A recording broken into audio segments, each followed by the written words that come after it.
Ang aking ikukwento sa inyo ay ang aking naging karanasan sa probinsya ng Mindoro. Hindi ko na po babanggitin sa inyo kung saang bayan sa Mindoro. 1981 po na nangyari ang nakakatakot kong karanasan.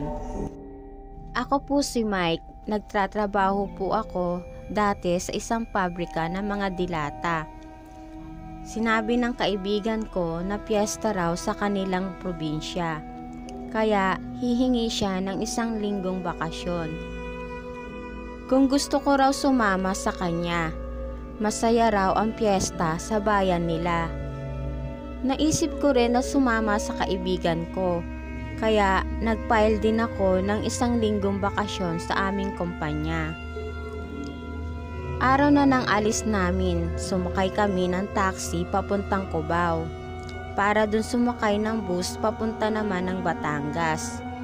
Pagdating namin sa Batangas, sumakay naman kami ng barko papunta na sa Mindoro. Medyo mahaba rin ang biyahe sa barko. Pagdating namin sa Mindoro, sumakay pa rin ng bus papunta sa bayan nila Marco. Gabi na kami nakarating sa bahay ng kaibigan ko. Tulog na ang mga kapatid at mga magulang ni Marco. Malaki at maganda ang bahay nila. Gawa ito sa bato at ang mga bintana nito ay gawa sa bakal. Nagulat ang mga kapatid at mga magulang ni Marco. Hindi kasi nila alam na makakauwi ang binata. Busy kasi ito palagi sa trabaho niya. Kumain muna kami, pagkatapos ay natulog na kami. Kinabukasan, inaya ako ni Marco na mamasyal daw kami sa plaza. Pagdating namin sa plaza, maraming mga tindang kakanin at iba't ibang klase ng mga bulaklak. Sinabi ni Marco na mas maganda raw pumunta sa plaza paggabi, kaya naisipan namin na bumalik na lang ng gabi. Papauwi na sana kami ni Marco nang mapansin ko ang isang babae na nakatayo sa harapan ng plaza. Maganda at mahaba ang mga buhok nito. Tinanong ko si Marco kung anong pangalan ng babae. Sinabi ng kaibigan ko na hindi niya ito kilala. Pinagmamasdan ko ang babae, wala itong kasama. Nakatingin lang ito sa mga babaeng nagtitinda ng mga bulaklak. Sinabi ko sa kaibigan ko na gusto kong makilala ang dalaga. Lalapitan na sana namin ito nang bigla itong tinawag ng isang matandang lalaki. Unang kita ko pa lang sa dalaga ay nabighani na agad ako dito. Hindi siya mawala sa isip ko. Kinagabihan, inaya ko si Marco na bumalik kami sa plaza. Baka kasi makita ko uli ang dalaga sa plaza.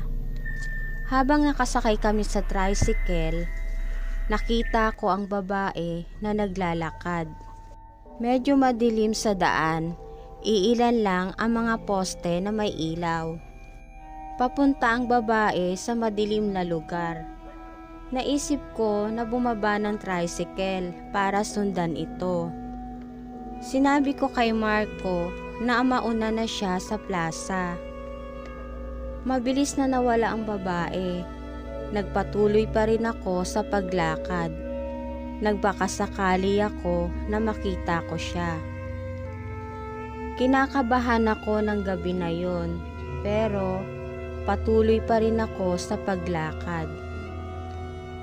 Habang naglalakad ako, nakakita ako ng isang kubo. Nakita ko sa labas ng kubo ang matandang lalaki na kasama ng dalaga sa plaza. Maya-maya lang, nakita ko ang dalaga na pumasok sa loob ng kubo. Natuwa ako ng mga oras na yon. Sinabi ko sa isip ko na aayain ko si Marco. Haharanahin namin ang dalaga. Nagpasya akong pumunta na sa plaza. Nakita ko si Marco na nakatayo sa harapan ng plaza. Tuwang-tuwa akong nagkwento sa kanya na alam ko na ang bahay ng dalaga. Sinabi ko sa kanya na samahan niya akong haranahin ang dalaga. Hindi mawala sa isip ko ang babae. Kahit na natutulog ako, parang nakikita ko ang mukha niya. Kinabukasan, kinausap ni Marco ang dalawang niyang pinsan. Magaling kasing kumanta at maggitara ang mga ito. Isasama namin sila sa gagawin naming pangaharana. Excited na ako. Parang gusto ko nang hilahin ang oras para maggabi na. Bumili ako ng bulaklak para ibigay sa dalaga. Masayang masaya ako ng araw na yon. Bumili pa nga ako ng bago kong polo shirt sa bayan. 6:00 ng gabi dumating ang dalawang pinsan ni Marco. Dala na nila ang gagamitin naming gitara sa pangaharana. Bihis na bihis ako ng gabi na yon. Naglagay pa nga ako ng pamada sa buhok ko. 7:00 ng gabi nang inaya ko na ang mga kasama ko na umalis na. Sumakay kami ng tricycle. Huminto kami kung saan ko sinundan ang dalaga. Habang naglalakad kami papunta sa kubo ng babae, nagkaligaw-ligaw kami. Hindi namin makita ang kubo ng dalaga. Naligaw na yata tayo, ang sabi ng pinsan ni Marco. Hindi ako kumibo. Alam na alam ko kasi na talagang dito sa lugar na to nakatayo ang kubo ng dalaga. 1 oras na yata kaming hanap ng kubo ng babae ay nag-aya na si Marco na umuwi na kami. Nang bigla naming nakita ang dalaga. Naglalakad ito. Lihim namin itong sinundan. Nakita namin na pumasok ito sa kubo. Nagtaka kaming 4. Nakailang balik na kasi kami sa lugar kung saan nakatayo ang kubo ay hindi namin ito nakita. Parang kinakabahan ako sa lugar na to, ang sabi ni Marco.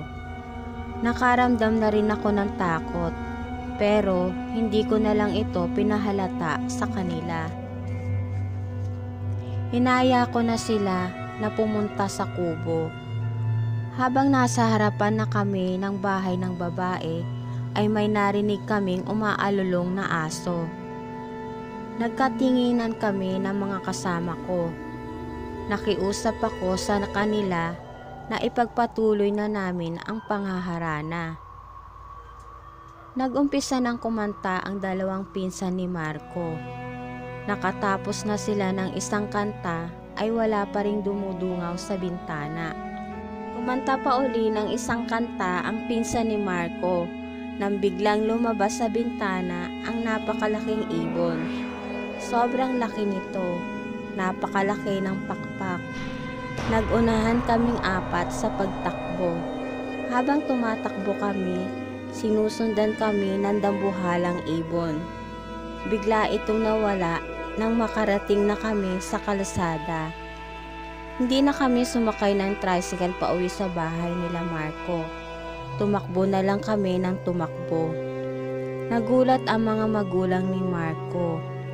Bakit daw takot na takot kaming 4? Kwento namin ang nangyari.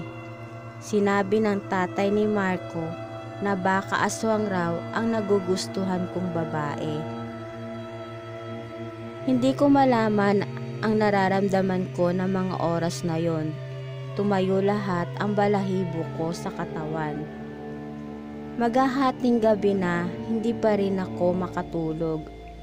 Tuwing may isip ko ang nangyari, hindi ko maiwasang hindi matakot.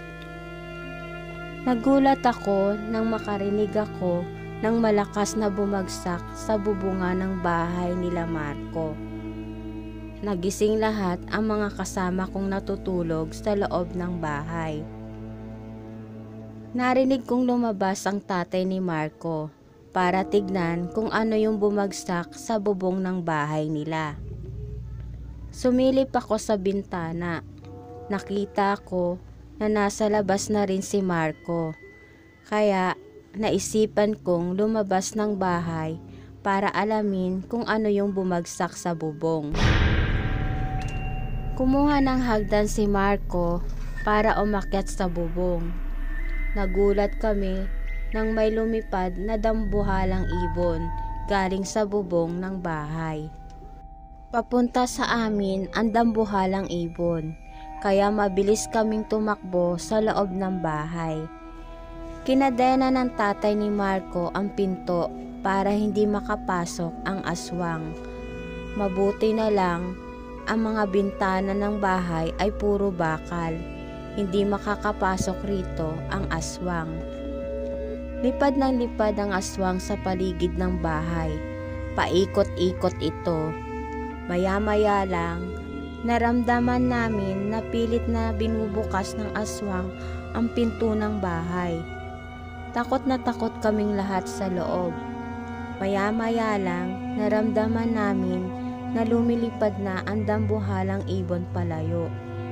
Sinabi ng tatay ni Marco na nasundan raw siguro kami ng aswang. Tahimik na sa paligid nang makarinig kami ng babaeng umiiyak. Nangihingi ito ng tulong. Aswang raw yon, nagpapanggap lang daw ito para pagbuksan siya ng pinto. Nagulat kami nang may mga taong sumisigaw sa labas ng bahay nila Marco. Naririnig namin na binabato ng mga tao ang aswang. Sumilip kami sa bintana, napakaraming tao sa labas ng bahay nila Marco. Nakita rin namin na lumipad ang aswang papalayo. Binukas ng tatay ni Marco ang pinto ng bahay. Nagpasalamat siya sa mga taong bayan. Sinabi nila na nakita nila na paikot-ikot ang dambuhalang ibon sa bahay nila Marco. Kaya pumunta agad sila para tulungan kami. Sinisi ko ang sarili ko sa nangyari.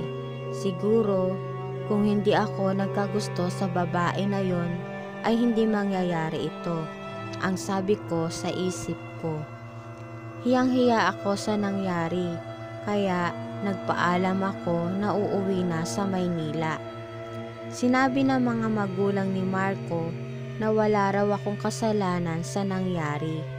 Hindi ko naman daw alam na aswang ang babae. Kinabukasan, hinatid ako ni Marco sa sakayan ng bus. Hindi ako madaling magkagusto sa babae.